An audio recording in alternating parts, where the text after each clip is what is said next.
Hi friends, എല്ലാവരും സുരേഷ് ഗോപിയുടെ പിന്നാലെയാണ്. ഇപ്പൊ ഈ മാധ്യമ പ്രവർത്തകർ, ഈ മാധ്യമ ധർമ്മം എന്ന് പറഞ്ഞിട്ട് സംസാരിക്കാൻ താല്പര്യമില്ലാത്ത ഒരാളുടെ പിന്നാലെ മൈക്കും പിടിച്ച് ചെന്ന് ക്യാമറയുമായി ചെല്ലുന്നത് ശരിയാണെന്ന് നിങ്ങൾക്ക് തോന്നുന്നുണ്ടോ?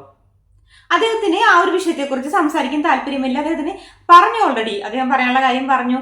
എന്തുകൊണ്ടാണ് മുകേഷ് രാജിവെക്കാത്തതെന്ന് ചോദിക്കുമ്പോൾ കോടതിയിൽ ഇരിക്കുന്ന കേസിലെ കോടതി തീരുമാനിക്കട്ടെ എന്ന് പറഞ്ഞൊഴിഞ്ഞു പോകുന്ന ആളുടെ അടുത്ത് പിന്നെയും മൈക്കും ക്യാമറയായിട്ട് ചെന്ന് ഇത് വാങ്ങിക്കേണ്ട ആവശ്യമുണ്ടോ? തള്ളു മേടിച്ചു, അങ്ങനെ ചെയ്തു, മുട്ടി തട്ടി എന്നൊക്കെ പറഞ്ഞ് താല്പര്യമില്ലെങ്കിൽ അവരവരുടെ പാട്ടിന് വിടുക. പിന്നെ ഒരു മന്ത്രിക്ക് എന്തെങ്കിലും പറയാനുണ്ടെങ്കിൽ തീർച്ചയായിട്ടും അവരൊരു പത്രസമ്മേളനം വിളിക്കും. നമ്മൾ അങ്ങനെയല്ലേ കാണുന്നത്? നമ്മുടെ മുഖ്യമന്ത്രിക്ക് എന്തെങ്കിലും പറയാനുണ്ടെങ്കിൽ അദ്ദേഹം പോകുന്ന വഴിക്കൊക്കെ അദ്ദേഹത്തെ തടഞ്ഞു നിർത്തി മൈക്കുമായിട്ട് ചെല്ലുന്നത് ശരിയാണോ? അദ്ദേഹത്തിന് എന്തെങ്കിലും നമ്മളോട് പറയാനുണ്ടെങ്കിൽ തീർച്ചയായിട്ടും അദ്ദേഹം പത്രസമ്മേളനം വിളിക്കും. എല്ലാ മന്ത്രിമാരും അങ്ങനെയല്ലേ? അതുപോലെ ഓരോ പാർട്ടിയിലെയും എന്തെങ്കിലും കാര്യം പറയാനുണ്ടെങ്കിൽ ഓരോ പാർട്ടിക്കും ഓരോ അധ്യക്ഷന്മാരുണ്ട്. അവർ പത്രസമ്മേളനം വിളിച്ച് വേണ്ട സമയത്ത് വേണ്ട രീതിയിൽ കാര്യങ്ങൾ അറിയിക്കുന്നുണ്ട്. അത് പോരെ? സംസാരിക്കാൻ താല്പര്യമില്ല എന്ന് ഓൾറെഡി പറഞ്ഞു. വീണ്ടും അടുത്ത ദിവസം ഇത് തന്നെ ആവർത്തിക്കുന്നു. വരുന്ന വഴിക്ക് മൈക്കും ക്യാമറയായിട്ട് പോകുന്നു. എന്ത് കാര്യമുണ്ട്? അതേ, നിങ്ങൾക്ക് വാർത്തയ്ക്ക് വേണ്ടിയാണെങ്കിൽ നിങ്ങൾക്ക് എത്രയോ നല്ല വിഷയം, മുല്ലപ്പെരിയാർ എന്ന് പറയുന്ന വിഷയമുണ്ട്, നിങ്ങൾ എന്തുകൊണ്ട് അത് ചെയ്യുന്നില്ല?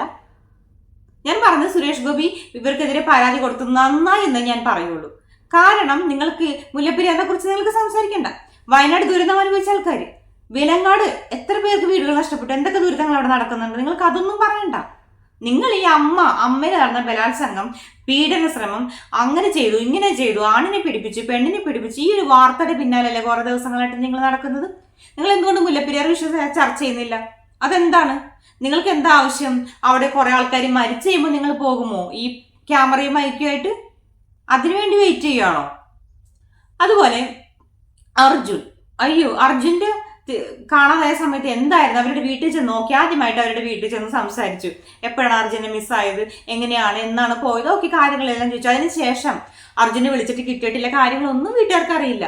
നമ്മളെപ്പോലെ തന്നെ അവർക്കും കാര്യങ്ങൾ അറിയില്ല. എന്നിട്ട് പോലും അവരെ വെറുതെ വിടാതെ ദിവസവും അവരുടെ വീട്ടിൽ നിന്ന് വാർത്ത ചെയ്യുകയായിരുന്നു. അവർക്കൊരു പ്രൈവസിയും ശരിക്കും പറഞ്ഞാൽ കൊടുത്തിട്ടില്ല എന്ന് വേണം പറയാനായിട്ട്. ആ കുഞ്ഞു കുട്ടി, 2 വയസ്സുള്ള ആ കുട്ടിയെ പോലും വെറുതെ വിട്ടില്ല. കുട്ടിയോട് ചോദിക്കുന്നു, മോൻ അച്ഛനെ പോലും, അച്ഛൻ ലോറിയുമായിട്ടാണ് പോയത്, എന്തൊക്കെ വാർത്തകളാണ് നിങ്ങൾ ചെയ്തത്? ആ ഭാര്യ, അമ്മ, അവർക്കൊരു കരയുന്നുണ്ടോ, ചിരിക്കുന്നുണ്ടോ എന്നും പറഞ്ഞിങ്ങനെ ക്യാമറയായിട്ട് 24 hours അവിടെയായിരുന്നു. ഇപ്പൊ അർജുനെ വിട്ടു, ഇപ്പൊ അമ്മയുടെ പിന്നാലെയാണ്. മുകേഷ് എന്തുകൊണ്ട് രാജിവെക്കുന്നില്ല എന്നുള്ളത് മുകേഷിനോട് ചോദിക്കുക. അതേ എന്തായാലും മറുപടി പറഞ്ഞിട്ടുണ്ടെങ്കിൽ ഓക്കെ, ഇനി അവർക്ക് രാജിവെക്കാൻ താല്പര്യമില്ലെങ്കിൽ അവരുടെ പാർട്ടിയാരെ സംരക്ഷിക്കുകയാണെങ്കിൽ നമ്മൾക്ക് എന്ത് ചെയ്യാൻ പറ്റും? അല്ലെങ്കിൽ അവരുടെ പാർട്ടിയിൽ ഇനി മുഖ്യമന്ത്രി ഉണ്ടല്ലോ. ഈ ഹേമ കമ്മീഷൻ റിപ്പോർട്ട് പുറത്ത് വിട്ടതും ഈ ഹേമ കമ്മീഷൻ റിപ്പോർട്ട് എഴുതാനുള്ള കാര്യങ്ങൾ എടുത്ത ഒരാളുണ്ടല്ലോ, അദ്ദേഹത്തോട് ചോദിക്കുക എന്തുകൊണ്ടാണ് മുകേഷ് രാജിവെക്കാത്തതെന്ന്. അല്ലാതെ ഇതിനെക്കുറിച്ച് സംസാരിക്കാൻ താല്പര്യമില്ലാത്ത ആൾക്കാരെ പിന്നാലെ നടന്ന് ശല്യം ചെയ്യുന്നത് അത്ര നല്ല കാര്യമായിട്ട് എനിക്ക് തോന്നുന്നില്ല. അതുപോലെ തന്നെ നമ്മൾ കഴിഞ്ഞൊരു വീഡിയോ ഞാൻ കണ്ടായിരുന്നു. അന്യനെ വിളിച്ചിട്ട് സംസാരിക്കുന്നവരാണെങ്കിൽ കുറെ കാര്യങ്ങളൊക്കെ പറയുന്നതിന് ശേഷം അവർ പറഞ്ഞു നമ്മൾ രണ്ടുപേരും മാത്രം അറിഞ്ഞാൽ മതി, റെക്കോർഡ് ചെയ്യരുത്, പുറത്ത് വിടരുതെന്ന്. അപ്പൊ പറയണം, അയ്യോ സോറി അനന്യ, സോറി, ഞാൻ ഇത് ലൈവാണ്, പ്രേക്ഷകരൊക്കെ കേട്ടോണ്ടിരിക്കുകയാണെന്ന്. ഒരാളെ ഫോൺ ചെയ്യുമ്പോൾ പോലും ഇത് ലൈവിലാണ് ഞാനിപ്പോൾ വിളിക്കുന്നത് എന്ന് പോലും പറയാനുള്ള ഒരു മര്യാദ ഇല്ലാത്ത എന്ത് മാധ്യമധർമ്മമാണ് നിങ്ങളുടേത്? അതൊക്കെ ശരിയാണെന്ന് തോന്നുന്നുണ്ടോ? അതൊന്നും ഒരിക്കലും ശരിയല്ല. എല്ലാവർക്കും അവരവരുടേതായ പ്രൈവസി ഉണ്ട്, കാര്യങ്ങളുണ്ട്, തിരക്കുകളുണ്ട്, ബുദ്ധിമുട്ടുകളുണ്ട്. സംസാരിക്കാൻ താല്പര്യമില്ലെങ്കിൽ അവരെ വിട്ടേക്കുക, അങ്ങനെ ചിന്തിക്കുക. പിന്നെ എൻ്റെ അഭിപ്രായം ഞാൻ പറഞ്ഞു. അതുപോലെ നിങ്ങൾക്ക് എന്തെങ്കിലും കമന്റ്സ് ഉണ്ടെങ്കിൽ തീർച്ചയായിട്ടും കമന്റ് ചെയ്യാം.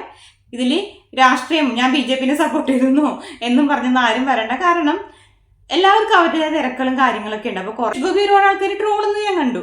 അതായത് അദ്ദേഹം വന്ന് പറഞ്ഞു, ഞാൻ പുണ്യ സ്ഥലത്ത് വരുമ്പോൾ നിങ്ങൾ അതിനെക്കുറിച്ച് ചോദിക്കുക, അമ്മയിൽ നിന്ന് വരുമ്പോൾ അമ്മയെ കുറിച്ച് ചോദിക്കുക, അത് ഓഫീസിൽ നിന്ന് വരുമ്പോൾ ഓഫീസിലെ കാര്യം ചോദിക്കുക എന്നൊക്കെ പറയുന്നത് കണ്ടു. അപ്പൊ അതിനൊക്കെ ആൾക്കാർ ട്രോളുന്നുണ്ട്.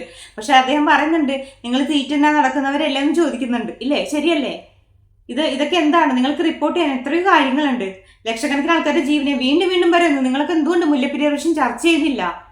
അപ്പൊ നിങ്ങളുടെയൊക്കെ ആവശ്യം അവിടെ എന്തെങ്കിലും ഒരു ദുരന്തം നടന്ന് ഒരുപാട് ആൾക്കാർ മരിച്ച്, അപ്പോൾ നിങ്ങൾക്ക് ചർച്ച ചെയ്യാൻ തോന്നും. ഇത്ര ബോഡി കിട്ടി, അങ്ങനെയാണ് ഇങ്ങനെയാണെന്ന് പറഞ്ഞിട്ട് നിങ്ങൾ റേറ്റിംഗ് അപ്പൊ കൂടെ എക്സ്ക്ലൂസീവ് എന്ന് പറഞ്ഞിട്ട്.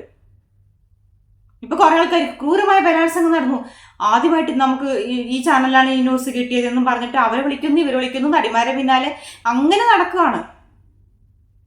ഇതൊക്കെ എന്താ പറയാ, ഇതൊരു നാറിയ വിഷയമാണ് ശരിക്കും പറഞ്ഞാൽ, ഈ ഹേമ കമ്മീഷനും ഈ പറഞ്ഞ കാര്യങ്ങളൊക്കെ. അതുകൊണ്ട് തന്നെ അതിൽ കുറ്റം ചെയ്ത ആൾക്കാർക്കെതിരെ ശിക്ഷ, വേണ്ട നടപടികൾ എടുത്ത് ഈ ഒരു കാര്യം ക്ലോസ് ചെയ്യുക. എത്രയോ വിഷയങ്ങൾ നമ്മുടെ നാട്ടിൽ ചർച്ച ചെയ്യാനും കാര്യങ്ങളും ഉണ്ട്. എല്ലാ രാഷ്ട്രീയ BJP-യിലെ മന്ത്രിനെ സപ്പോർട്ട് ചെയ്യുന്ന, അല്ലെങ്കിൽ LDF-ലെ മന്ത്രിനെ സപ്പോർട്ട് ചെയ്യുന്ന, UDF-ലെ മന്ത്രിനെ സപ്പോർട്ട് ചെയ്യുന്ന അങ്ങനെയൊന്നും അല്ല കേട്ടോ. അവർക്ക് സംസാരിക്കാൻ താല്പര്യമില്ല, ആ ഒരു വിഷയത്തെക്കുറിച്ച് താല്പര്യമില്ലെങ്കിൽ തീർച്ചയായിട്ടും സംസാരിക്കേണ്ട. അപ്പോൾ ചോദിക്കും, ഒരു മന്ത്രി അങ്ങനെയാണോ ചെയ്യേണ്ടത്, ഒരു രാഷ്ട്രീയ പ്രവർത്തകൻ അങ്ങനെയല്ലല്ലോ എന്ന് പറയും. അവർക്ക് പറയാനുള്ള കാര്യങ്ങൾ അവർ തീർച്ചയായിട്ടും പറയേണ്ട സമയത്ത് പറയേണ്ട സ്ഥലത്ത് പറയും. വഴി കൂടി പോകുന്നവരെയൊക്കെ വെറുതെ എന്തിനാണ് പുറകെ നടന്ന് ശല്യപ്പെടുത്തുന്നതെന്ന് തന്നെയാണ് ഞാൻ ചോദിക്കുള്ളൂ. കാരണം തിരക്കൊണ്ട് പോകുന്നതായിരിക്കാം, മറ്റെന്തെങ്കിലും ആവശ്യത്തിന് പോകുന്നതായിരിക്കാം. അപ്പൊ ആ ഒരു രീതിയിൽ കണക്കാക്കുക.